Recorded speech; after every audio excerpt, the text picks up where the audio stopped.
Engkau begitu mulia Tuhan, kami rela membayar harga apapun. Kaulah bidang tanah itu yang ada di dalamnya harta yang tak terhingga.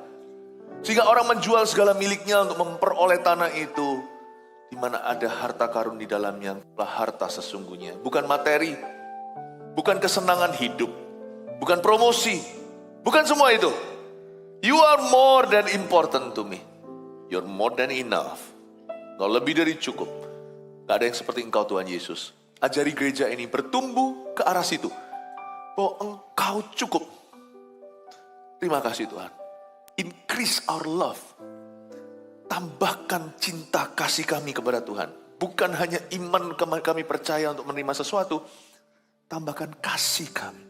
Kasih yang membara itu. Sampai kami mati. Sampai Tuhan datang kembali. Kami tidak berubah warna. Hamba-Mu ya Tuhan ingin mendirikan gereja yang demikian, yang cinta Tuhan. Kamilah gereja-Mu. Tuntunlah kami ke rumput hijau itu. Tuntunlah kami ke hadirat-Mu. Sampaikan sabda-Mu, firman-Mu. Kami menunggu. Beri hamba-Mu kemampuan Tuhan untuk menyampaikannya dengan jelas dan gamblang. Sehingga ketika hamba buka mulut rahasia kerajaan itu dinyatakan dan disingkapkan. Bapa, sembunyikan hamba-Mu di balik salib. Dalam nama Yesus, haleluya, amin. God bless you. Selamat hari Minggu. Berikan tepuk tangan untuk Tuhan Yesus dulu. Praise the Lord. Bisa lihat kanan kirinya, katakan senang melihat Anda di sini. Puji Tuhan, silakan duduk kembali. Sebelum saya langsung ke firman, ada satu tayangan. Saya ingin mengingatkan bahwa di gereja kita ada English service. Jadi kalau Anda punya teman, rekan, handai taulan yang berbahasa Inggris, apalagi ekspatriat, CG-nya ada, CG internasional kita. Hari Sabtu malam adalah ibadahnya. English service, kita saksikan yang satu ini.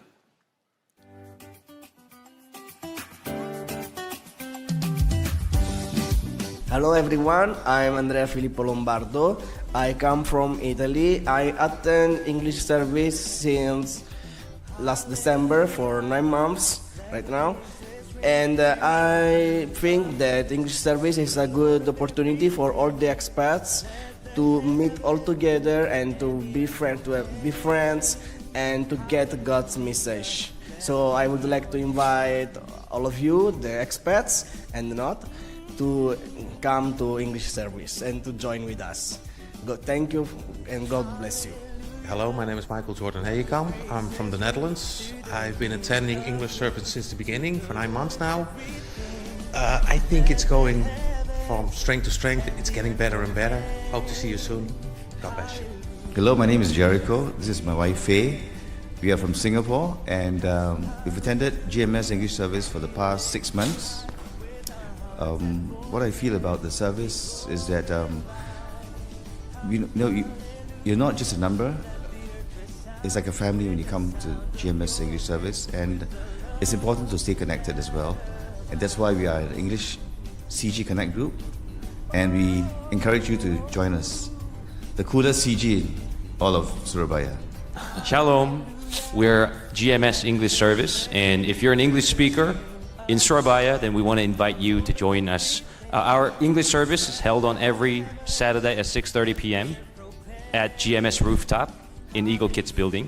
And we also have connect groups, both in the east side and the west side of Surabaya during the weekdays. So if you're an English speaker in Surabaya, we want to encourage you to come and join us every Saturday and every CG that we have. God bless you. Puji Tuhan. Jikalau ada di antara kita yang belum mendaftar Super Conference, masih ada tempat di PCM dan MCC, yaitu di Surabaya Timur dan Selatan. Jangan pernah kita kelewatan. Yang ginian itu kegerakan dari Tuhan. Ada urapan korporat waktu kita datang menyembah, sekalipun kalau yang di situ khotbahnya lewat LED, streaming dari sini. Tapi tolong dibela-belain, karena ada sesuatu yang tidak bisa saya katakan. Kalau kita datang itu ada urapan bersama. Ya. Hari ini adalah minggu pemuritan, di mana saya khusus menyampaikan firman-firman untuk memuridkan Anda. Supaya kita tidak jadi orang Kristen biasa. Saya bagikan 5 khotbah, kalau Anda tidak dengarkan salah satu, dengarkan semua minggu ini.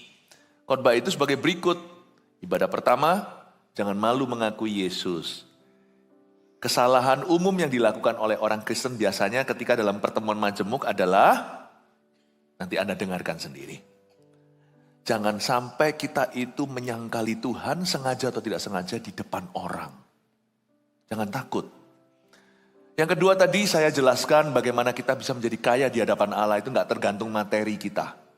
Orang miskin, orang kaya secara standar dunia tidak relevan. Tapi di sini kita semua punya garis start yang sama. Gimana kita mendidik anak, membesarkan keluarga, goal-goal finansial apa di depan. Jangan muluk-muluk, sesuaikan dengan kondisi kita saat ini, kita bisa bangun perlahan-lahan.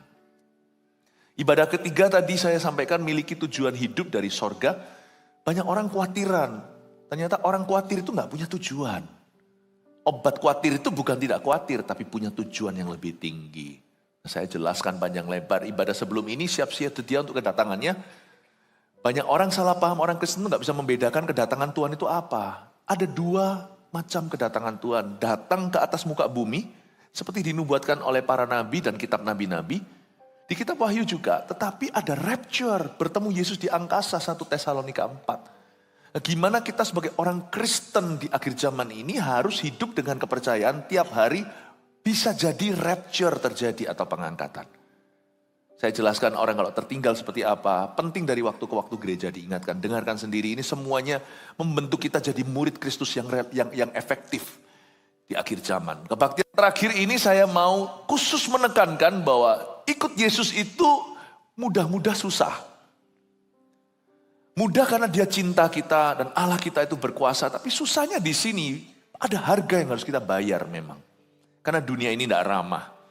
Sekarang ini zaman edan, lebih susah jadi anak Tuhan. Jadi orang baik aja susah kok, mau jadi orang benar gimana. Bayar harga untuk ikut Yesus, ini akan interesting sekali. Kita akan baca Lukas 12. Sisa ayatnya dari 48 sampai 59, semoga saya bisa cover semua, ambil catatan, kita akan belajar.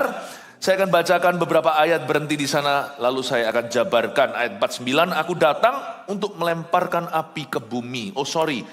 Baca dulu judulnya di Alkitab kita bahasa Indonesia, Yesus membawa pemisahan.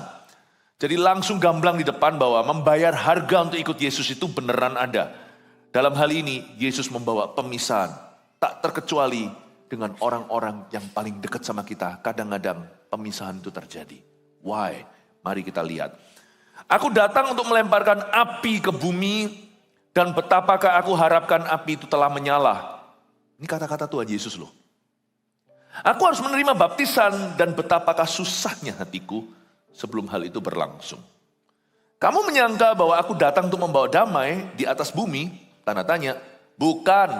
Kataku kah huruf besar itu Yesus Kristus berbicara. Kataku kepadamu bukan damai melainkan pertentangan. Aduh Pastor Philip, saya gak suka ayat yang begini. Tapi ini ayat firman Tuhan. Jangan pilih-pilih. Siapa mengurangi ayat-ayat dalam firman Tuhan dengan tidak menghayati, melakukan maupun mengajarkan. Orang itu nanti akan diambil haknya dari pohon kehidupan di kitab Wahyu. Yang nambah-nambahi juga nanti akan dipotong sesuatu. Saya gak berani. Saya sebagai gembala sidang harus memberimu makan semua dari kitab Nabi, kitab Taurat, sampai kitab Wahyu. Kamu menyangka bahwa aku datang untuk membawa damai? Bukan. Aku datang untuk membawa pertentangan. Tunggu dulu, saya jelaskan. Berhenti sampai ayat 51, saya jelaskan satu persatu. Dimulai dari ayat 49 lagi, aku datang untuk melemparkan api. Melemparkan api ke bumi. Api penyucian itu ada, tapi bukan di akhirat. Karena kita orang Kristen, dan waktu kita baca Alkitab sungguhan, tidak ada api penyucian setelah kita mati. Yang ada adalah firman Tuhan berkata gini, di perjanjian lama aja sudah tahu bahwa bagi setiap manusia hidup sekali lalu penghakiman. Kita orang-orang Kristen, umat Kristiani tidak percaya bahwa nanti api penyucian itu setelah kita meninggal dunia. No. Api itu waktu kita masih hidup di bumi. Sebab Yesus berkata, aku datang untuk melemparkan api ke bumi. Api penyucian itu ada, tapi di hidup ini. Makanya jangan takut penderitaan. Hidup ikut Yesus itu enggak senang melulu, ada susahnya. Dan Tuhan sudah beritahu di depan. In this world you will face many tribulations. But take courage, I have overcome the world. Tuhan itu tidak seperti salesman, orang-orang sales yang gak memberitahu sejujurnya semua yang bagus-bagus saja. Tuhan beritahu dari depan, di dalam hidup ini kamu akan menghadapi banyak sekali tribulasi alias penderitaan. Tapi kuatkan hatimu, aku telah mengalahkan dunia. Rasul Paulus pun jujur berkata, untuk masuk ke kerajaan sorga jalannya sempit. Kita harus masuk melalui banyak suffering atau penderitaan. Tapi ikut Yesus juga gak susah melulu kok, kadang aja. Susah-susah senang, malah terus terang, banyak senangnya. Karena Tuhan tuh baik. God is good all the time God is good. Jadi tergantung lihat dari mana. Namanya hidup Kristen atau tidak tetap ada susahnya. Mendingan saya susah sebagai orang Kristen daripada susah sebagai ateis. Saya mendingan susahnya itu susah orang taat daripada susah orang murtad. Paham maksud saya? Hidup loh, pasti ada susahnya. Ini namanya kita hidup di dunia yang jatuh kok. Dan hidup ini sementara. Mending saya susah tapi jadi orang benar daripada saya susah dan menyusahkan orang karena saya orang salah. Orang bener aja kadang-kadang buat salah kok. Gimana sih? Aku datang untuk melemparkan api ke bumi. Api penyucian itu ada. Itu namanya api pemurnian. Karena itu anak-anak Tuhan tidak boleh takut penderitaan yang harus dideritanya. Jangan takut Bapak Ibu Saudara. Tadi di ibadah-ibadah sebelumnya saya jelaskan. Kalau kita itu dipanggil, kalau Tuhan kita datang ketika hambanya itu sedang bekerja di tengah-tengah malam hingga dini hari. Berbahagialah dirimu. Tadi saya bicara tentang kedatangan Tuhan, rapture atau pengangkatan. Kalau kita itu kedapatan sedang di tengah malam itu bicara the darkness of the world atau kegelapan dunia. Jangan mengeluh gitu loh, kalau Anda ditaruh di dalam komunitas, di tempat kerja Anda, dikelilingi orang-orang yang tidak takut akan Tuhan.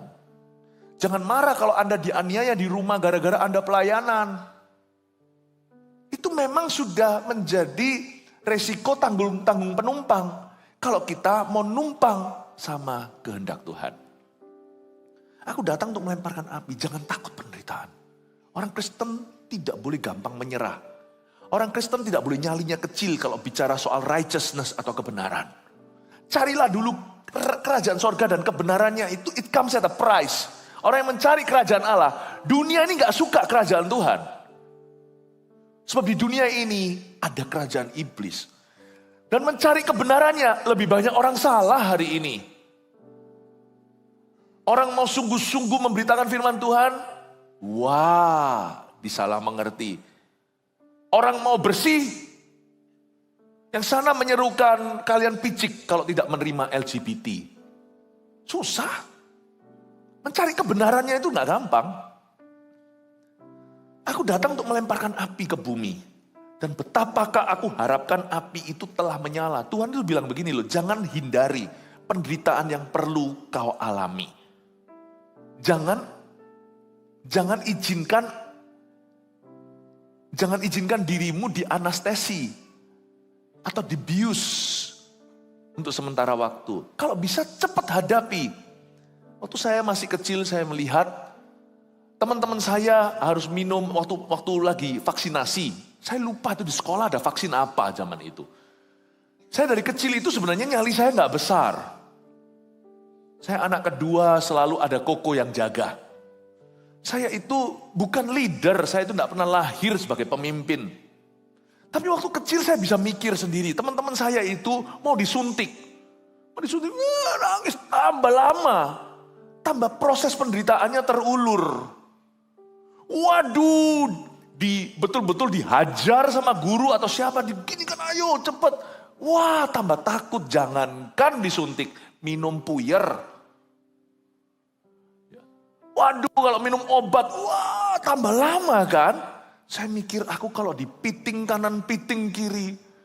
Lalu akhirnya saya disekap kayak gitu. Wah, suntik sakit, itu lebih sakit. Saya mikir, alangkah betapa, apa ini ayatnya? Betapa aku harapkan api ini segera lalu. Doa Yesus di Getsemani. Kalau boleh cawan ini berlalu, kalau enggak bring it on. Biar kehendakmu yang jadi. Come on, oh Father, sekarang aja. Saya melihat gitu, waduh temanku, lama. Suntiknya enggak kerasa, tangan lengannya biru. Mendingan sekarang aja. Saya langsung ngomong sama teman saya, sudah siap? Belum? Sudah siap? Belum? Sudah siap? Saya dulu. Saya maju, cepat. Saya takut padahal. Cepat. Oh, betapa aku harapkan api itu telah menyala. Betapa aku harapkan segera kau suntik aku. Kalau sudah ya sudah. Jangan mengulur penderitaanmu. Face it. Kalau memang itu salib loh ya. Salib, konsekuensi aja kau harus hadapi kalau kita salah sesuatu. Hadapilah. Jangan lari. Makin lari, makin komplikasi. Apalagi kalau itu bukan salah kita. Kalau itu hanyalah salib belaka. Misalnya, Anda mengulur baptisan. Karena takut nanti kawan bilang apa, atau bahkan keluarga. Kalau Anda tahu kebenaran loh ya, dan itu bukan paksaan. Kalau saya jadi Anda, segera saya cemplungkan diri. Mending sekarang aja saya dianiaya daripada nanti. Ngapain saya ulur ketaatan? Mengulur ketaatan itu mengulur berkat dan mengulur perkenanan. Buat apa saya nomor 2 kan Tuhan? Mendingan sekarang saya nomor 1 kan Tuhan, dan Tuhan bantu saya angkat salib ini. Tuhan dulu pernah angkat salib dibantu Simon Kirena. Sekarang gantian, Simonnya yang angkat salib, Tuhan tolong saya untuk mengangkatnya. Betapa aku harapkan api itu segera menyala. Tuhan beritahu sama kita, kalau penderitaan itu perlu, apalagi itu bagian dari salib Anda. Harapkan segera aja dihadapi. Bahasa Surabayanya, kalau sudah ya cepetan mari. Amin Bapak Ibu Saudara. Banyak orang Kristen enggak gitu. Orang Kristen suka mengulur-ngulur salibnya.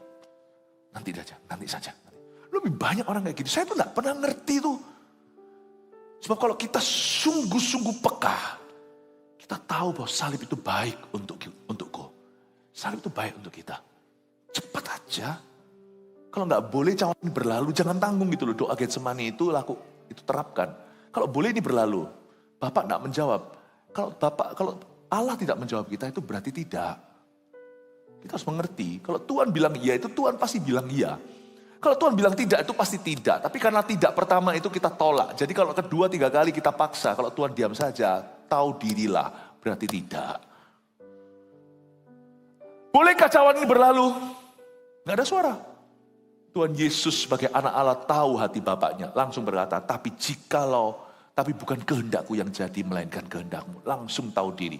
Diam aja Bapak. Ya sudah, aku terima ini. Tuhan Yesus, by the way, bukan takut pakunya. Dia bukan takut mahkota durinya. Bukan takut lembing yang akan menusuk lambungnya. Yang dia takutkan adalah Eloi, Eloi, lama sabaktani. Allahku, Allahku, mengapa engkau meninggalkan aku? Dari sejak kekal sampai kekekalan. Sebelum Yesus Kristus lahir sebagai bayi di palungan. Sebelum menyandang nama Jesus Christ, Yesus Kristus. Dari kekekalan anak Allah tidak pernah pisah dari Allah Bapa.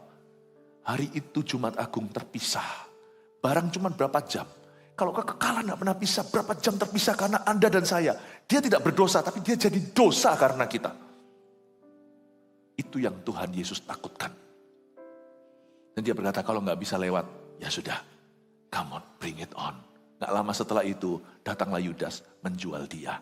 Dengan sebuah kecupan ciuman, Yesus dibawa. Lalu setelah itu, minggu itu penuh dengan kuasa kegelapan, Yesus akhirnya disesah. Paham ya, nangkep ya Bapak Ibu Saudara. Kalau itu salib, berharaplah segera aja. Jangan tunda. Mau bertobat sekarang, ngapain tunda sih besok? Karena ada konsekuensi masihan. Mendingan sehari demi sehari kan hemat waktu. Kalau mau kita hidup kudus ya sekarang lah, ngapain esok hari. Kalau kita sungguh-sungguh mau belajar memberi ya berilah. Jangan tunggu kelebihan, berilah dalam kekurangan. Kalau kita mau bersyukur, jangan tunggu nanti jadi enak. Ikut Tuhan tuh jangan beres dulu. Pumpung sekarang amburadul, bawa ke pejunan. Orang Kristen tidak boleh ulur ketaatan. Ini adalah sifat pesakitan di dalam iman banyak orang Kristiani hari ini. Suka mengundur-mundur. Face it. Aku berharap segera aja deh, api itu menyala. Lalu kita lihat ayat 50, aku harus menerima baptisan dan betapakah susahnya hatiku sebelum hal itu berlangsung. Ini Yesus menunjuk kepada penyalipannya yang segera akan terjadi ini di minggu-minggu terakhir di Lukas 12. Aku harus menerima baptisan. Baptisan api yang Yesus alami agak beda dengan kita. Karena Yesus Kristus bayar harga, bukan karena dia berdosa. Kalau kita bayar harga karena kita orang berdosa. Kalau Yesus Kristus bayar harga supaya jadi Mesias kita. Loh, Yesus Kristus tidak usah bayar harga untuk jadi sempurna. Dia sudah anak Allah. Tapi Yesus Kristus untuk jadi Mesias kita, juru selamat kita, dia harus rasakan yang kita rasakan. Yesus Kristus dicobai di padang gurun bukan untuk membuktikan ketaatan. Tapi supaya dia tunjukkan pada manusia Anda dan saya bahwa dia relevan. Bagaimana dia bisa memahami situasi kita kalau dia nggak pernah kelaparan. Enak aja kita berkata Allah duduk di singgasana. Ya nggak ngerti lah bahwa aku keringatan. Jangan ngomong gitu. Karena Yesus pernah keringatan dan peluhnya berubah jadi darah lebih dari Anda. Pernahkah Anda stres sampai keringatnya keluar darah? Jadi Tuhan mengerti dan memahami. Allah mengerti. Allah peduli. Yesus pernah lapar, nggak makan, dibawakan tapawan, rantangan sama murid-muridnya. Yesus saking sukacitanya orang Samaria bertobat itu wanita pezina. Dia nggak makan, padaku ada makanan yang lain tidak kau tahu. Yesus pernah keletihan tertidur di sebuah boat atau sebuah perahu lalu dibangunkan gara-gara ada angin taufan. Itu anak-anaknya, itu murid-muridnya manja seperti kita. Yesus pernah alami semua. Waktu dia dicobai di padang gurun 40 hari itu 3 pencobaan aneh. Dan 3 pencobaan ini bukan pencobaan manusia, ini pencobaan Mesias. Pencobaan pertama adalah ubahlah batu jadi roti. Kita kan gak pernah coba gitu kan. Tiba-tiba kita jalan lapar gitu, ubahlah batu jadi roti. Karena kita tahu kita gak bisa. Jadi iblis tidak akan boro-boro, gak akan goda Anda. Karena iblis tahu, Anda tahu bahwa Anda gak mampu. Yesus dicoba sebagai Mesias, itu pencobaan kuasa dan otoritas. Yesus kalau ngomong sekata, langsung muncul. Kita mau doa-doa dalam nama Yesus, gak muncul-muncul. Karena tergantung Yesus mengganggu atau tidak. Kalau Yesus itu firman, hacu, gitu aja firman. Kalau kita harus terlebih dahulu cocokkan dengan firman, dapat kuasa dari firman, dan kita harus dapat verifikasi dari firman. Validasi dari sini harus dapat otorisasi. Kalau Yesus itulah otoritasnya. Dia gak otoritas, tapi dialah authority. Kalau Yesus berkata, jadi batu, jadi roti, jadi roti. Bagi kita bukan pencobaan. Karena kita gak punya kuasa itu. Ini pencobaan Mesias. Bahwa dia gak sok-sokan dan gaya-gayaan. Bahwa dia datang bukan untuk menyalahgunakan wewenang. Dia datang untuk menggunakan wewenangnya dengan menanggalkannya. Dan ambil porsi kita dan jadi seperti kita, tapi menang gak seperti kita. Supaya suatu hari kalau ada orang dicobai dan berseru pada Yesus, tolong, help, SOS, 911. Yesus tidak akan menghakimi orang itu dan berkata, aku akan menolongmu. Aku akan menolongmu. Aku ngerti apa yang kamu lalui. Paham maksud saya, Bapak Ibu? Itu pencobaan Mesias. Aku harus menerima baptisan dan betapakah susahnya hatiku sebelum hal itu berlangsung. Tapi kalau kita... Baptisan api kita beda sama Yesus. Bukan baptisan api untuk jadi Mesias. Tetapi kita bukan terciprat berkat. Kita kena getahnya. Sebab Yesus berkata, kalau dunia ini menolak aku, mereka akan menolak kamu. Kalau mereka membenci aku, menganiaya aku, mereka akan membenci dan menganiaya kamu. Loh, kenapa Yesus tidak luputkan kita dari semua aniaya dan pencobaan? Hidup ini kan sementara. Di sini kita diuji coba. Bagaimana kita tahu kalau kita murni pengikut Yesus, kalau kita tidak turut dibenci karena Tuhan. Jadi itu juga adalah panggilan orang Kristen untuk menderita karena Kristus dan menderita seperti Kristus, bukan menderita sebagai maling ayam.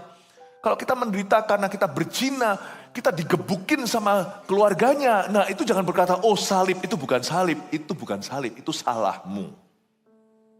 Amin Bapak Ibu.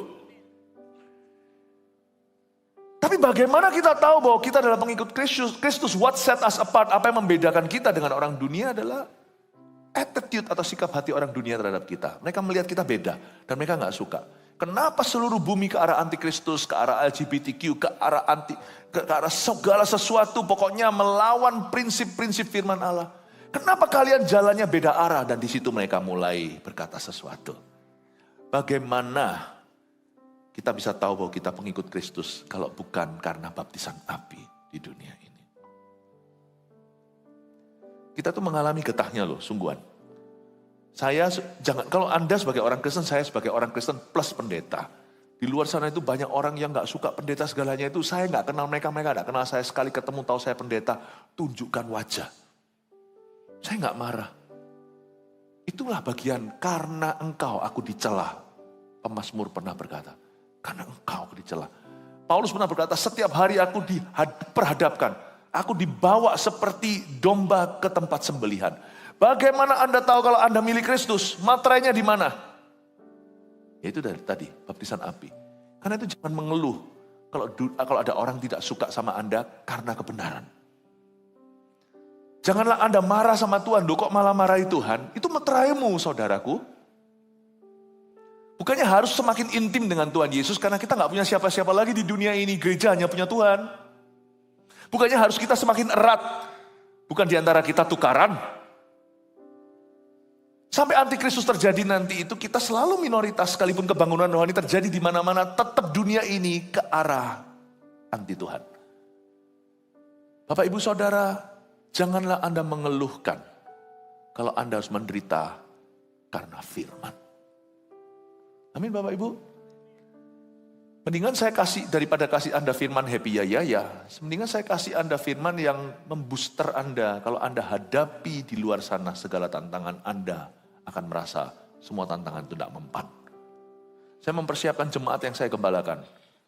Bukan hanya untuk masa-masa nyaman, tapi juga untuk masa-masa susah. Saya berdoa supaya tidak ada satupun di sini gugur. Jikalau Anda harus pikul salib, pikullah dengan sukacita di dalam dunia Anda. Orang lain nyontek, Anda nggak usah ikut. Mau dibilang fanatik, terserah. Orang lain pacaran sembarangan, saya nggak ikut-ikutan. Jangan Anda berkata, kok enak ya orang muda itu. Kalau Anda memang iri, pergilah ke sana. Jangan sama Tuhan. Yang sama Tuhan tidak perlu iri sama orang fasik. Saya ngerti waktu saya dulu masih umur 18 tahun, bertobat terima Tuhan. Saya nggak pacaran sampai saya ketemu satu pacar saya yang jadi istri saya. Itu sampai sama teman-teman saya di sekolah waktu saya masih SMA 3 itu. Saya sempat berapa bulan sisa SMA 3 sebelum saya bertobat sungguhan. Teman-teman saya, meskipun setelah lulus SMA, masih beberapa teman itu masih komentar. Philip ini straight nggak ya, lurus nggak ya? Semua orang di situ udah punya pacar. Saya pernah dihina sama anak umur 14. Anda tahu nggak kalau prom night di luar negeri, di dalam di kebudayaan barat itu, namanya wisuda SMA itu nggak bagus, semua pesen taksido. Karena saya dulu sekolah di situ, di sekolah bukan di sekolah privat. Saya di sekolah umum, sekolah publik. Jadi orang barat semua, nggak ada orang Indonya. Ada satu paling, cuma 1-2. Dari satu sekolah cuma ada satu orang Indonesia. Saya ngerti budaya itu susah dan teman-teman saya juga susah terima saya. Itu anak-anak yang lulus SMA tuh, semuanya itu sewa limosin atau apa. Itu semua hari itu perempuan menyerahkan kegadisan. Laki-laki berhenti jadi penjaga itu di sana. Saya nggak datang loh prom night-nya. Lain sama Indonesia, puji Tuhan, Indonesia masih berakhlak. Sekarang pun sudah nggak begitu sih. Saya nggak datang. Saya nggak datang wisuda yang itu. Wisuda pertamaku itu zaman sekarang itu lucu. TK pun wisuda. Gimana sih saya nggak ngerti. Jadi akhirnya nanti waktu universitas sudah nggak berarti. Saya wisuda itu cuma sekali. Atau saya sekolah teologi lulus sarjana 1. Itu saya datang, harus seluruh keluarga saya. SMA saya nggak datang karena semua teman saya tidur sama pacarnya. Kalau saya pergi, pasti terjadi. No, karena pengaruh itu luar biasa loh. Sebagai anak muda itu peer pressure atau tekanan sebaya itu dahsyat. Bahkan kadang-kadang papa mama pun sudah nggak didengarkan. Lebih apa kata kawan? Saya nggak datang, saya pas bertobat. Saya bilang, enggak. Padahal daging saya, gini-gini jangan kau hina. Yang mau pergi ke prom night sama saya banyak. Nggak percaya. Saya ini gentleman ya. Orang bangsa apa, saya sebut satu-satu. Itu nunggu saya yang ajak ke prom night. Saya nggak pergi. Dan salah satu yang nunggu saya nggak saya ajak kembang sekolah. Lalu berkata apa? Sama teman-temannya. Itu G itu. Saya dibilang G. Ya ampun, lihat cincinku. Anakku telu. Anakku 3, my friend. Disebar fitnah di sekolah. Susah, pikul salib. Tapi saya senang. Hari saya bertobat langsung saya dapat aniaya. Tapi gak fisik sih, gak seperti para rasul martir. Tapi aniaya saya itu batinia sebagai anak muda. Umur 18 tahun mau jadi pendeta. Hari minggu tersebut saya difitnah di sekolah SMA. Saya ngomong sama Tuhan, waktu itu saya nggak ngerengek-ngerengek, jangan manja lah. Saya bilang sama Tuhan, Tuhan tolong keluarkan semua kotorannya. Minggu ini, oh betapa hatiku nggak tahan, segera aja baptisan api terjadi. Ayo keluarkan semua apinya. Karena jengkingnya keluarkan semua. Semua fitnahnya, welcome, bring it on. Nggak nantang sih, cuma di hati saya kebalkan. Ayo, now, sungguhan Tuhan jawab. Minggu depannya saya kehilangan teman baik saya orang Taiwan. Ketika saya pergi ke universitinya, harusnya kami janjian untuk sama-sama kuliah di sana. Apalagi nilai saya bagus, saya dapat semacam beasiswa. Saya datang ke situ di kafetaria itu, teman saya, orang Taiwan, teman baik saya. Sama-sama pinter secara akademis. Kita itu nggak menyombongkan diri, kita itu pinter itu dari anugerah Tuhan. Kita bolos, saya itu teman bolos saya juga, saya tetap dapat A+. Ya, sekali-kali bolos, saya bolos sama dia, itu teman saya bolos ke Pizza Hut. Atau pergi kemana gitu, saya makan sama dia. Lalu teman begitu baiknya, sudah BFF nih, best friend forever. Saya di kafetaria, di universitas itu, saya dipermalukan, dia berdiri di atas, dia marah sama saya, dia berdiri di atas kursi, lalu tunduk-tunduk gini. Pastor, father. Dia panggil saya father, seperti pendeta Katolik yang tidak menikah. Jadi dia hina saya di depan semua orang, tapi untungnya orang bule itu cuek-cuek. Jadi dia mau duduk di atas kursi, pastor juga nggak ada yang dengerin, semua orang makan. Tapi saya malu lah, sebagai orang Indonesia kan lebih sadar sekelilingnya. Coba lihat orang Indo bedanya sama orang Barat. Orang Indo itu datang masuk, kelihatan lebih sadar sekelilingnya. Nanti kalau curi-curi foto juga ada. Ini, ayo. Orang Indo itu lebih kepo. Saya ini malu digituin, tapi itu minggu kedua. Saya kehilangan teman saya dan gak pernah kontak lagi. Dia hindari saya, aku gak mau teman sama orang yang rohani nanti. Saya bilang, bring it on. Jangan ditunda, jangan marah, ngomel. Tambah lama prosesnya, sekarang mestinya pikul salib malah harus menyembuhkan Anda. Sakit hati, lalu luka batin lah, apa sih? Hadapi! Selesaikan, ayo nyalakan apinya. Nyalakan apinya sekarang. Supaya nanti yang sisa adalah mahkota. Hadapi, kalau hadapi itu berarti 3 tahun. Hadapi, kalau hati itu berarti 3 bulan. Hadapi, kalau hadapi itu berarti 5 tahun menunggu sampai papa bertobat. Pembuat keputusan di keluarga itu berubah. Hadapi! 5 tahun itu singkat dibandingkan 5 tahun, 50 tahun nanti Anda kepahitan. Amin Bapak Ibu Saudara. Saya harap ini menguatkan Anda. Kalau Anda dililit hutang hari ini, lalu hari ini Anda harus kembalikan hutang, tidak boleh lari. Sebab kata gembalaku, aku tidak boleh melarikan uang orang. Ya udah datang, Anda cicil pelan-pelan. Susah, mimpimu pupus seolah-olah 7 tahun ini hanya kembalikan hutang. Ya sudah, 7 tahun mendingan. Yakub itu tunggu dapatkan jantung hatinya, itu 14 tahun, 7 tahun kasih Lea, 7 tahun berikut baru dikasih Rahel. Hibur dirimu sendiri, aku masih umur 27, 7 tahun lagi dari sekarang 34. Aku masih punya waktu kok untuk mengejar ketinggalanku. Miliki iman. Supaya apa yang biasanya orang lain capai dalam 1 tahun, Anda capai dalam 1 bulan. Minta percepatan Tuhan yang menghentikan matahari bisa kok. Aku mulai umur 34 baru kejar mimpiku. Make it fast, oh God. Aku masih punya waktu. Amin Bapak Ibu. Nggak usah kecewa, malah kecewa. Aku sedih, duduk sendiri, ambil tali dan bunuh diri. Malah nggak jadi. Hadapi, karena Tuhan kita itu bisa mempersingkat waktu dan mengulurnya juga. Kalau Anda percaya hari ini menghadapi dan pikul salibmu, Allah bisa mempercepat sesuatu ketika nanti suatu hari time of refreshing has come, atau waktu yang segar telah tiba. Oh haleluya, kasih tepuk tangan untuk Tuhan. Coba saya jelaskan beberapa hal kepada Anda, ayat 51 sekarang. Kamu menyangka bahwa aku datang untuk membawa damai di atas bumi ini. Bukan, kataku kepadamu, bukan damai melainkan pertentangan. Jangan salah, damai di sini bukan shalom. Kamu kira aku datang membawa damai. Damai di sini adalah hidup tenang. No war, no problem. Tidak ada masalah, tidak ada peperangan. Nggak ada. Selama kau dan aku hidup di dunia dan masih hidup, akan ada war baru. Gitu aja wis. Kalau mau istirahat itu rest in peace. Di dunia ini kita perang, udah terimalah mentah-mentah. di sorga kita istirahat. Ada ayatnya di kitab Wahyu, dan mereka beristirahat dari jerih lelah mereka, orang-orang kudus itu. Saya kira mereka mati. Ternyata kalau Anda lihat adegan di kitab Wahyu, mereka beristirahat itu mereka bersorak hosana, hosana. Lautan manusia berbaju putih pakai palem dan semua bisa main musik. Semua bisa main musik. Mereka memegang kecapi. Saya tak rasa bukan satu jenis musik, tapi semua orang di sorga dikasih kemampuan musikal. Luar biasa ya. Puji Tuhan untuk Anda yang sekarang nyanyinya itu kuncinya 3,5. Bisa suara 2 enggak? Enggak bisa. Saya 2/4 bisa. Semua kita akan diberikan kemampuan untuk memuji Tuhan. Luar biasa. Kalau Anda baca, mereka istirahat, tidak pengangguran. Tapi beda dunia. Di dunia ini kau mengalami kesengsaraan. Artinya Tuhan Yesus berkata, selama kau hidup, tidak akan ada damai. Yang ada hanyalah damai sejahtera. Damai sejahtera itu di antara. He giveth more strength when the burdens grow greater.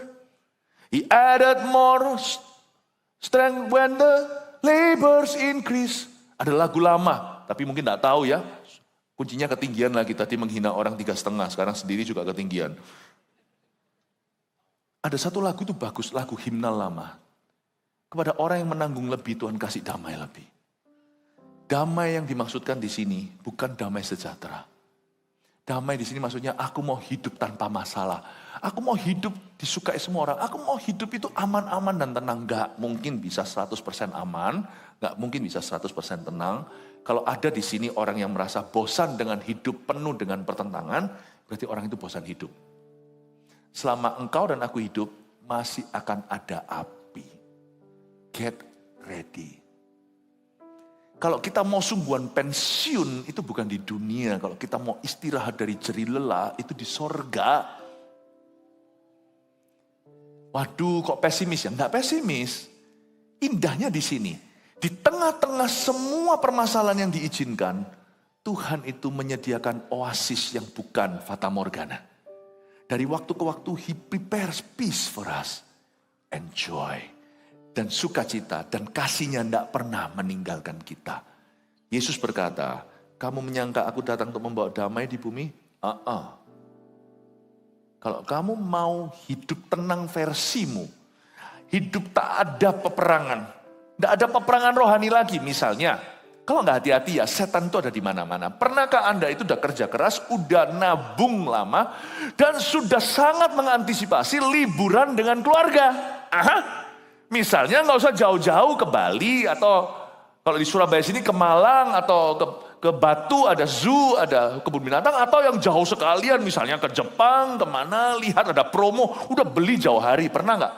Wah, kita sudah senang ini, semua orang sudah senang, anak masih kecil, backpackan, mau ke Disneyland, ingat nggak? Tiba-tiba, pada waktu hari di mana Disneyland kita mau pergi pertama kali, ini seperti mimpi, tiba-tiba ada badai taufan.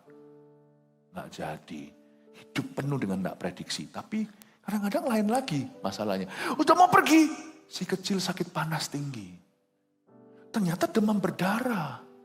Jepang nggak bisa, itu harus pulang ke Indonesia. Atau lebih parah lagi, nggak ada masalah, nggak ada angin badai, nggak ada sakit, semua udah pergi tiba-tiba. Nggak tahu kesurupan apa. Sang papa marah-marah, nggak enak seharian, padahal sudah nunggunya itu 3 tahun. Ngamuk-ngamuk, banting-banting meja, banting HP, anak masih kecil ketakutan. Sisa trip itu masih sisa setengah minggu penuh dengan penyesalan. Kita pulang ke rumah kok gini ya di hidup ini ya. Di mana-mana ada setan soalnya. Dikiranya dia liburan dia bisa cuti peperangan. Malah justru peperangan rohani itu sengit waktu kau liburan. Sadarkah Anda? Makanya Tuhan berkata, pelihara hari Sabat. Hati-hati waktu nganggur. Itu justru harus jaga hati. Berapa banyak orang sudah gak berdoa, gak cari wajah Tuhan. Mentang-mentang liburan kita kira iblis juga ikut ambil cuti. Ternyata dia justru sengat salah satu. Tak terkecuali sang ayah. Geger besar papa dan mama. Padahal di Jepang loh ya. Mereka ke Tokyo tapi perasaan seperti Hiroshima. Ngamuk, berantem, cerai segala, anak trauma. Liburan yang ditunggu-tunggu menjadi memori kurang indah. Dan sampai kapanpun anak ingat itu papa pukul mama. Dari mana ini kesumat dan kesurupannya? By the way, di dalam hidup ini setan gak pernah cuti. Dia akan mencuri saat-saat terindahmu. Kalau Anda memang mau tenang tanpa iblis, tunggu di sorga. Iblis tidak bisa ke sana. Jadi kalau yang Anda maksudkan versi damai ini tenang, tidak ada perang, gigi jari lah, tidak akan pernah ada di hidup ini. Hidup ini harus waspada. Libur sih libur. Kalau saya libur sih saya nggak terus doanya itu peperangan rohani. Enggak lah. Kalau saya pas liburan, saya modenya liburan. Tapi saya nggak pernah libur iman. Saya tetap berdoa pagi-pagi sebelum semuanya bangun. Saya pasti bangun lebih awal. Sekalipun liburan, saya jaga keluarga saya. Saya doa dulu. Karena bisa kecolongan lewat marah-marah, lewat apa. Bisa aja. Setan itu kan jagonya. Kalau dia nggak bisa membunuh, membinasakan, dia curi momenmu. Kalau yang dimaksudkan di sini, engkau hidup damai di bumi, itu damai seperti itu. Nggak ada. Yang ada itu damai sejahtera di tengah perang. Mungkin waktu saya liburan gitu, saya lagi perang. Mungkin saya itu sedang diserangi sama kuasa kegelapan. Dikirim-kirimi sama orang namanya hamba Tuhan. Kalau public figure kan nggak gampang. Nggak apa-apa. Saya itu punya oasis tuh, yang bukan Fata Morgana. Saya bisa ngerasa damai sejahtera kesusahan sehari untuk sehari. Itu kekuatan iman. Nah itu damai sejahtera seperti itu selalu ada. Damai di bumi nggak ada. Itulah sebabnya orang Kristen nggak boleh lengah. Perangmu belum selesai. Kecuali kalau kita mau akhiri hidup kita, ya sudah nggak ada lagi masalah. Tapi selama kita masih hidup, siap-siap hadapi peperangan. Amin Bapak Ibu. Semoga ini jadi berkat buat Anda ya. Lebih tepatnya bukan berkat lah, jadi bekal buat Anda. Lanjut lagi ya, ayat 52. Karena mulai dari sekarang, ini ayat gak enak, tapi saya jelaskan nanti. Karena mulai dari sekarang akan ada pertentangan antara 5 orang di dalam satu rumah. Ini perpecahan keluarga, bukan. Saya baca dulu, karena mulai dari sekarang akan ada pertentangan antara 5 orang di dalam satu rumah, 3 melawan 2 dan 2 melawan 3. 3 melawan 2, 2 melawan 3, Tuhan itu baik ya, gak pernah 4 lawan 1.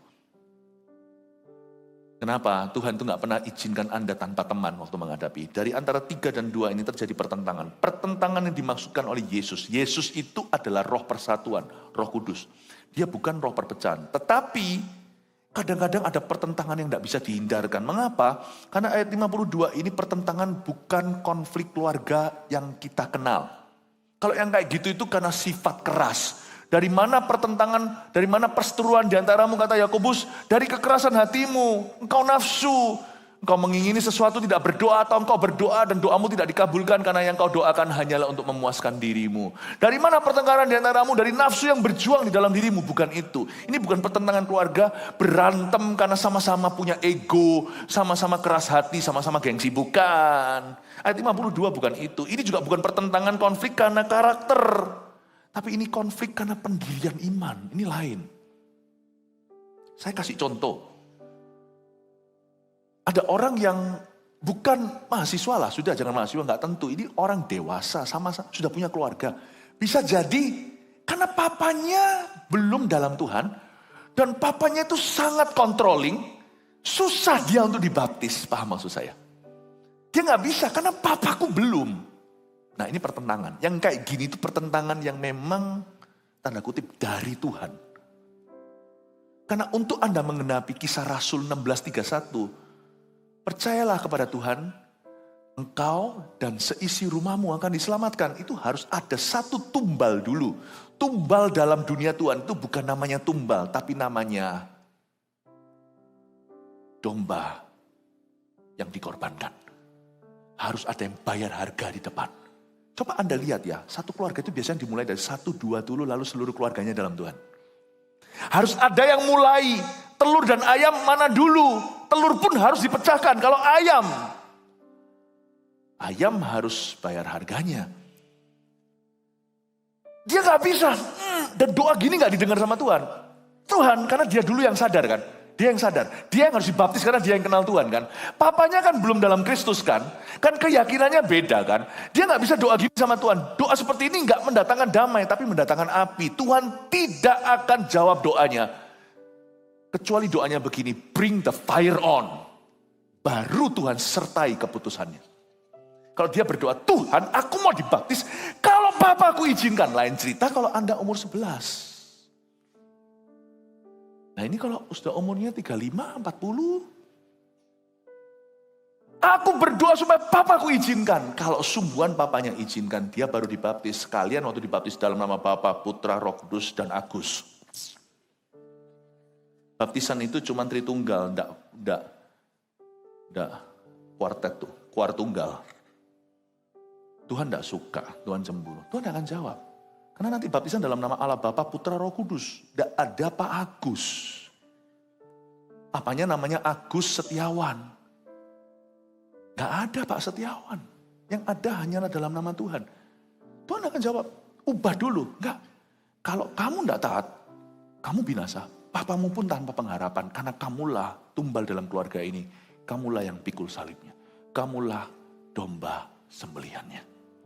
Sembelihannya bukan hewan mati, tapi mempersembahkan hidupnya sebagai persembahan yang hidup bagi Tuhan. Detik dia berkata, ya sudah.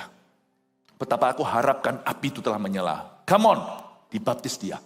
Pasti terjadi pertentangan 3 lawan 2, 2 lawan 3. Tapi kalau 2 ini yang taat sama Tuhan, 3 itu akan mengikutnya. Kalau 3, lebih gampang lagi, udah mayoritas 2 pasti mengikutnya. Karena dalam Tuhan Kisah Rasul 16 ayat 31 itu berlaku. Barang siapa percaya kepada Yesus, secepat lambat seisi rumah tangganya diselamatkan. Tapi harus ada barang siapa dulu. Siapakah barang siapa di sini? Jangan tunda. Andalah persembahan hidup itu dalam keluargamu. Amin. Andalah domba Passover, domba Paskahnya. Dan Tuhan tidak suruh Anda mati. Siapa suruh Anda mati di kayu salib untuk menebus dosa manusia? Anda cuma disuruh taat. Kalau itu taat itu berarti Anda harus mengalami sesuatu yang mati-matian, silahkan. Karena pengorbanan Anda tidak menebus dosa. Pengorbanan Anda hanya untuk taat pada Kristus, bukan lagi pada dosa. Kita itu di pihak yang menang kok takut kenapa? Saya kasih contoh misalnya ada satu keluarga dari kepercayaan berbeda. Misalnya ada seorang wanita menikah masuk dalam keluarga itu. Ya memang Tuhan melarang kita kawin campur, tapi kalau sudah terjadi gimana nasi jadi bubur? Ya sudahlah. Daripada gali lubang tutup lubang, lubang satu yang tergali ya ditutup pelan-pelan, jangan gali lubang baru. Lalu ibu muda ini dengan anaknya yang masih kecil bergabung di gereja kita. Dengar firman dan dia tergugah. Meskipun suami tidak pernah ikut ibadah. Suatu hari Pastor Hugh berkata akan ada penyerahan anak. Anak itu perlu diserahkan ke gereja. Dia sadar anakku tidak pernah diserahkan ke Tuhan Yesus. Malah dulu ada ritual-ritual. Dia mulai khawatir karena dia mengerti sekarang lewat firman apa itu alam roh dan dunia roh bahwa itu nyata. Aku tidak mau pintu terbuka untuk anakku dari roh jahat. Tapi aku mau pintunya terbuka dari Roh Kudus. Akhirnya dia mengambil keputusan untuk tuliskan penyerahan anak. Waduh, ditentang bukan hanya sama suami. Ditentang sama mertua. Ditentang sama ipar. Ditentang mati-matian. Nah ini dalam hal ini bukan 3 lawan 2. Karena dia memang kawin campur. Karena dia memutuskan. Padahal dia sudah kenal Tuhan. Cuma terakhir baru sungguhan. Dia tahu firman, dia langgar. Ya sudah, akhirnya skenarionya 4 lawan 1. Atau malah 9 lawan 1. Saran saya ya, kalau Anda hari ini mau taat Tuhan, tidak ungkit yang di belakang. Yang 1 itu berdirilah teguh. 9 itu akan mengikut nanti. Kasih tepuk tangan untuk Yesus. Karena kita lebih dari pemenang. Ini loh pertentangan. Misalnya Anda suami istri, lalu tiba-tiba suami istri sama-sama pelayanan, lalu salah satunya mundur dari pelayanan. Jangan jadi Anania Safira, jangan jadi rekan dalam kejahatan, jangan pernah jadi partners in crime. Suami istri bisa jadi partners in crime loh, atau menjadi mitra kejahatan. Kalau mau itu jadilah partners in Christ atau mitra ketuhanan. Misalnya, Anania Safira itu kok bisa sama-sama mendustai Roh Kudus ya.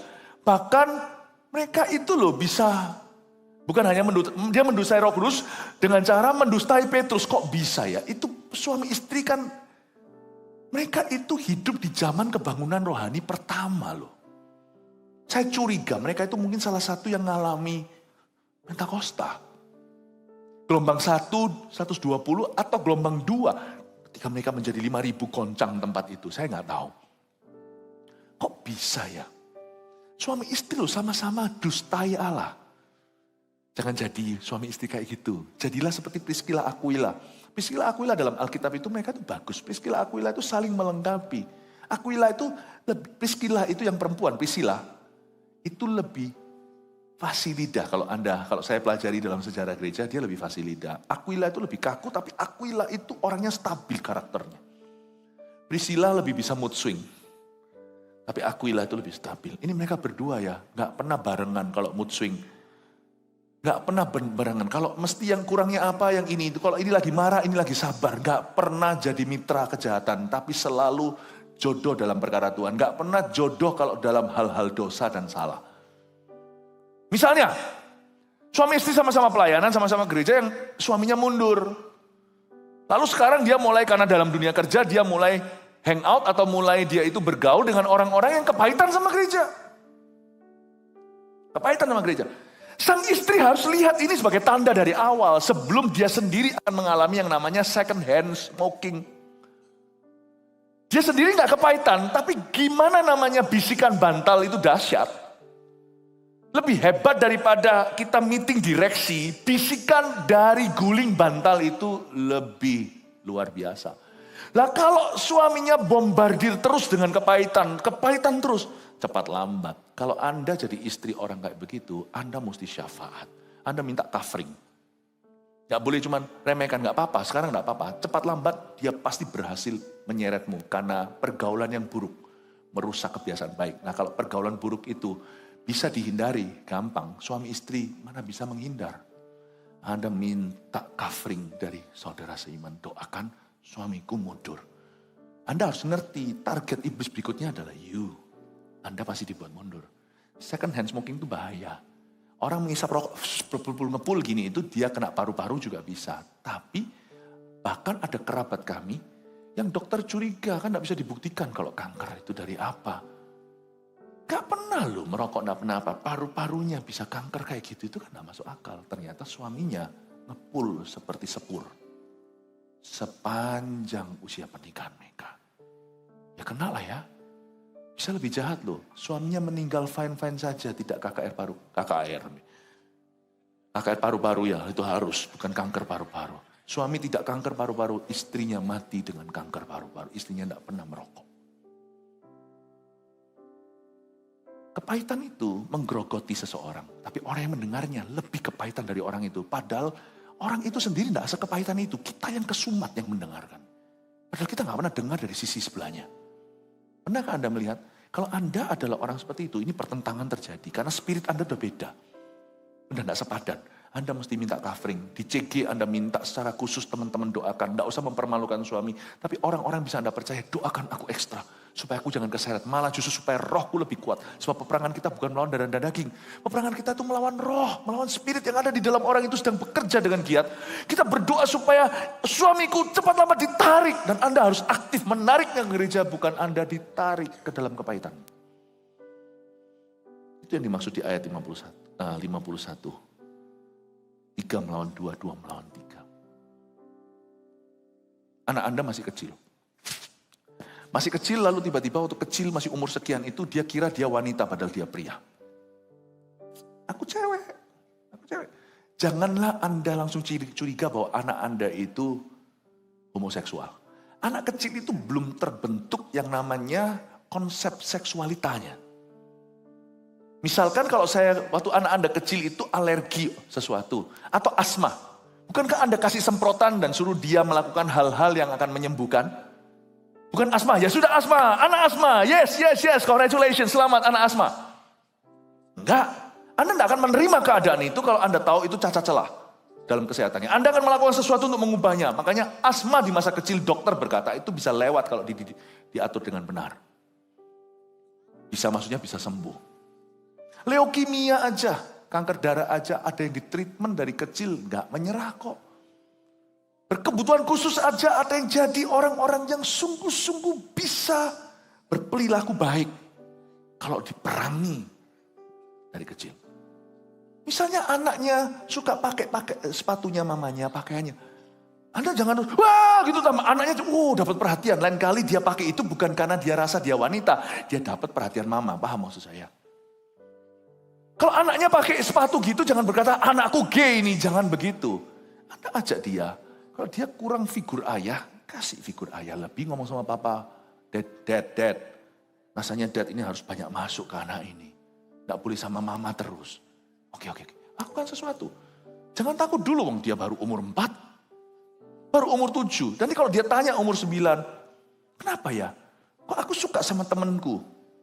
Padahal dia laki, suka sama temannya laki. Anda bisa arahkan. Nah, bukan umur 9, mungkin umur 7 ya. 9 agak telat. Kalau Anda tidak lakukan sesuatu. Enggak telat lah, sudah saya imani apapun usia berapa kalau Anda, aduh, susah jadi pendeta. Anda bisa ngomong gini loh, nak, kamu itu seneng sama temenmu itu, atau bukan temen atau gimana, mungkin kakak kelas, gimana. Tak rasa ya, mama rasa, papa lebih baik ngomong. Papa rasa sih bukan karena kamu tertarik sama dia, alias seksualitas, jangan sebut kata seksnya. Papa rasa sih kamu tuh kagum, orang itu kok berkarisma. Berkarisma itu apa? Berkarisma itu orang itu kok gagah gitu loh. Orang itu kok percaya diri. Sebenarnya sih bukan kamu tertarik sama laki-laki. Ya, temanku semua bilang aku gay. Bukan. Rasa kamu tuh tertarik dengan atribut kemampuannya dia. Orang itu kok gagah, orang itu kok bisa ini, orang itu mungkin olahragawan segalanya. Rasa kamu bisa lebih bagus dari orang itu. Langsung diputarkan bahwa itu adalah sesuatu yang perlu disyukuri. Dan itu adalah sebuah atribut atau suatu kemampuan yang kamu bisa miliki. Oh ya Tuhan. Disitulah masuk figur ayah. Nanti waktu umur 12-13 nggak pernah suka. Malah Anda harus jaga dia, jangan pornografi lihat wanita. Jangan overreaksi. Oke, misalkan. Anak Anda telat. Di usia tertentu. Lalu tiba-tiba di umur 14 berkata, Dad, aku mau pacaran. Atau Mam, aku mau pacaran. Pacaran sama siapa? Kamu umur 14 kok, papa mamanya belum tahu nih. Tunggu aja nanti kamu umur 17. Coba bilang sama papa mama, kamu seneng sama siapa? Iya Dad, aku suka sama Agus. Kok Agus terus ya? Kaget karena dia Andi. Anda jangan sampai di situ terjadi pertentangan sudah. Anda tetap harus berdiri tegas dan berkata, no. Kalau no, aku keluar dari rumah. Semoga jangan. Tapi apapun juga, no. Kasih banyak teguran, lakukan konsekuensi, apapun juga pembarengan. Ya, ditemani, dibarengi. Pokoknya lakukan semua cara. No is no. Jangan Anda mengubah pendirian lalu berubah dan berkata, enggak apa-apa, Tuhan pun enggak menghakimimu. Anda melawan nuranimu selama ini tahu dalam pengajaran firman. Pemburit, orang-orang yang di kitab Roma dikatakan orang-orang yang meninggalkan hubungannya yang normal dengan istrinya dan terbakar dalam berahi suami dengan suami. Anda jangan mengubah firman karena pengalaman Anda. Kalau Anda disuruh pilih cinta Tuhan atau cinta anakmu, cinta Tuhan. Barang siapa ikut aku dia harus membenci ayah ibu, itu Tuhan bukan ajari kita kebencian, tetapi kalau dibandingkan apple to apple, dibenturkan cinta kita pada Tuhan, komitmen kita pada Tuhan, dedikasi kita pada Tuhan, dengan dedikasi kita pada orang yang paling kita cintai sekalipun, itu seperti perbandingannya cinta dan benci. Berdiri teguh. Di usia berapapun Anda harus berdiri teguh. Dengan banyaknya doa syafaat terjadi kuasa Tuhan. Jangan Anda mengubahnya dan berkata, enggak apa-apa, Tuhan pun enggak menghakimi, lalu Anda cari pendeta untuk memberkati anak Anda, Agus dan Andi. Terus pendetanya yang berkati Aheng namanya. Habislah semua tiga-tiga kejadian ini menjadi sesuatu kejadian yang sangat ngeheng. Ini akan menjadi celah dalam hubunganmu dengan Tuhan. 3 lawan 2, 2 lawan 3, 4 lawan 1, 9 lawan 1, 1000 lawan 1, 10.000 di sebelah kanan kirimu. Stand true to your God. Berdiri teguh dengan Tuhanmu. Amin Bapak Ibu Saudara. Semoga ini jadi berkat buat Anda. Ayat 53, padahal ayat 54 seterusnya itu interesting, tapi lain kali ya. Nanti lain kali saya ajari lagi, atau kalau enggak di saat teduh bersama nanti saya akan ajarkan. Saya mau tentang menilai zaman, itu luar biasa. Tapi nanti next time kita lihat ayat 53. Mereka akan saling bertentangan. Ayah melawan anaknya laki-laki, dan anak laki-laki melawan ayahnya. Ibu melawan anaknya perempuan, dan anak perempuan melawan ibunya. Ibu mertua melawan menantunya, perempuan dan menantu perempuan melawan ibu mertuanya. Sekali lagi ini bukan perang karakter, konflik gengsi, ego seseorang. Ini adalah pendirian yang tidak bisa ditawar atas dasar kebenaran firman. Bapak, Ibu, Saudara, harus ada orang kuat di dalam setiap keluarga yang mempertahankan norma Kristus. Jangan dengan marah-marah, banting-banting, ancam-ancam karena itu kedagingan. Tapi dengan banyak kasih dan doa, namun demikian tetap harus tegas. Harus ada orang begitu, karena kita tinggal di zaman edan. Bapak, Ibu, Saudara, Yesus membawa pemisahan. Kalau kita mau lihat keluarga kita melayani Tuhan turun-temurun, harus ada yang bayar harga. Kalau kita mau melihat hidup kita terus dalam Kristus, bayar harga sekarang, jangan ditunda. Apa yang harus Anda hadapi? Anak umur 12 tadi, umur 14 telat, gak ada kata terlambat. 14 pun hadapi. Kalau Anda dulu setelah abaikan, sekarang waktunya go to war. Anda bukan perangi Anda, bukan bunuh anak Anda. Tapi Anda akan perangi dengan kasih, dengan cara Tuhan, dengan banyak doa. Dan niscaya Tuhan akan menolongmu. Sebab orang benar selalu menang pada akhirnya. Dan dia akan sanggup membawa orang-orang lain kepada kebenaran. Saya berdoa jemaat ini bukan jemaat yang cuman hadir di gereja. Jemaat ini adalah jemaat yang kuat. Sebab hari ini saya tidak ingin mendirikan gereja dengan banyak pengunjung. Saya ingin menanam gereja yang isinya murid semua. After all, visi kita mendirikan 1000 gereja lokal bukan ompongan. Gereja lokal yang kuat dengan 1 juta murid Kristus. Anda bukan jemaat. Haleluya, mari kita semua bangkit berdiri. Praise the Lord. Terima kasih Tuhan. Nyanyi apa? Mau sepertimu Yesus disempurnakan selalu dalam segenap jalanku, memuliakan nama-Mu. Ku mau sepertimu, mau sepertimu Yesus, disempurnakan selalu dalam segenap jalanku, memuliakan nama-Mu. Bagaikan bejana,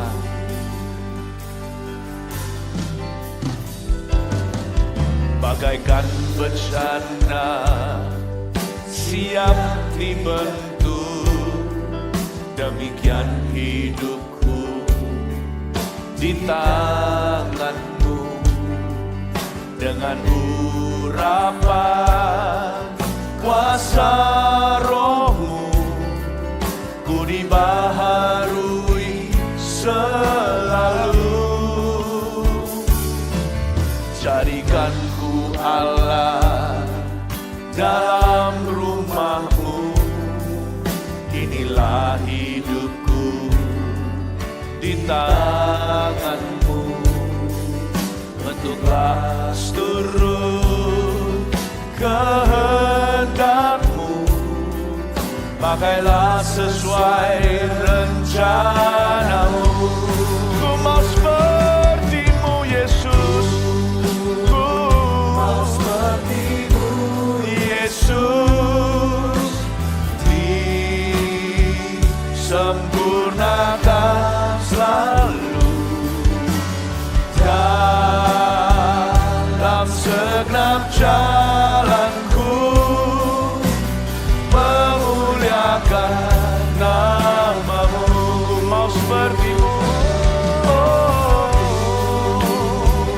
mau seperti-Mu Yesus, disempurnakan selalu dalam segenap jalanku, memuliakan nama-Mu. Bagaikan bencana, nyanyikan dari awal. Haleluya. Bagaikan bencana, siap dibentuk. Demikian hidupku di tangan-Mu, dengan urapan kuasa Roh-Mu, ku dibaharui selalu. Jadikan ku Allah dalam rumah-Mu, inilah hidupku di tangan-Mu. Bentuklah seluruh kehendak-Mu, pakailah sesuai rencana-Mu. Come on everybody. Ku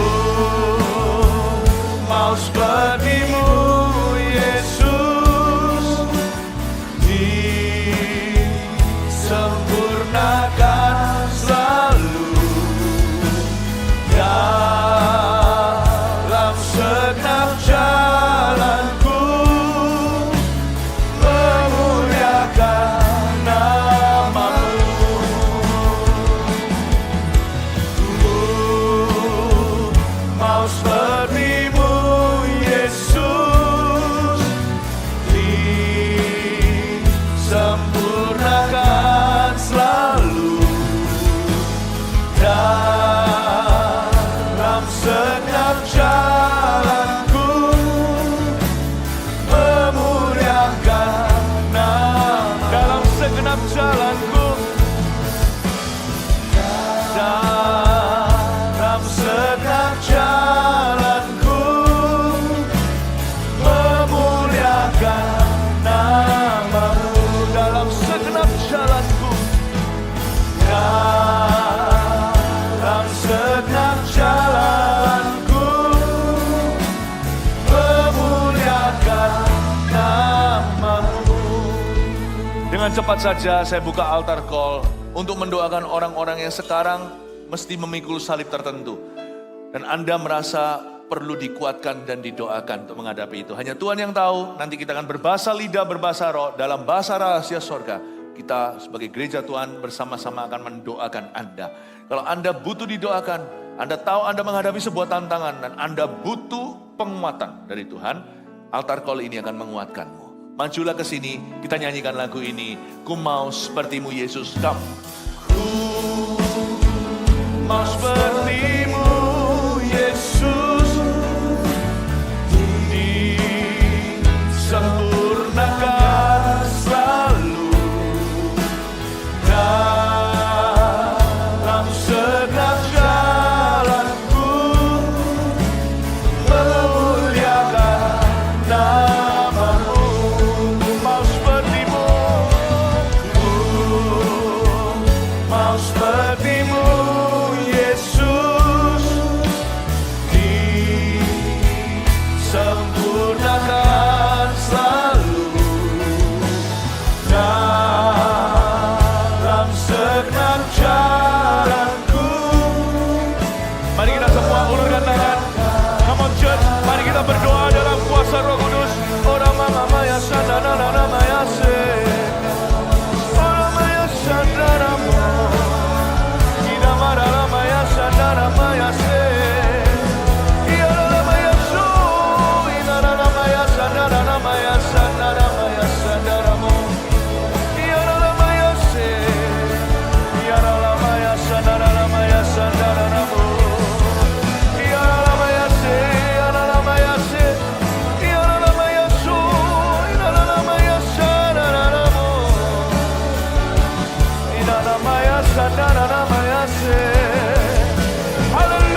Hamba berdoa agar Engkau memberikan kekuatan seperti Simon Kirena yang membantu mengangkat salib Tuhan.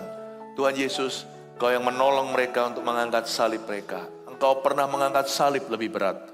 Hamba berdoa Engkau kuatkan setiap hati yang susah, setiap orang yang harus mengalami suatu penderitaan apapun jenisnya. Hamba minta urapan baru menyertai. Doa ini akan membuat perubahan. Tidak ada altar call yang tidak akan disertai oleh Tuhan di gereja ini. Hamba berdoa ya Tuhan, masing-masing mereka tidak akan pernah sendirian menghadapi ya Tuhan Yesus tantangan hidup mereka. Hamba minta kemenangan, hamba minta terobosan, hamba minta Tuhan memberi pewahyuan baru agar mereka mengerti jernih ini. Bapa, dalam nama Yesus aku berdoa untuk jemaat-Mu. Haleluya.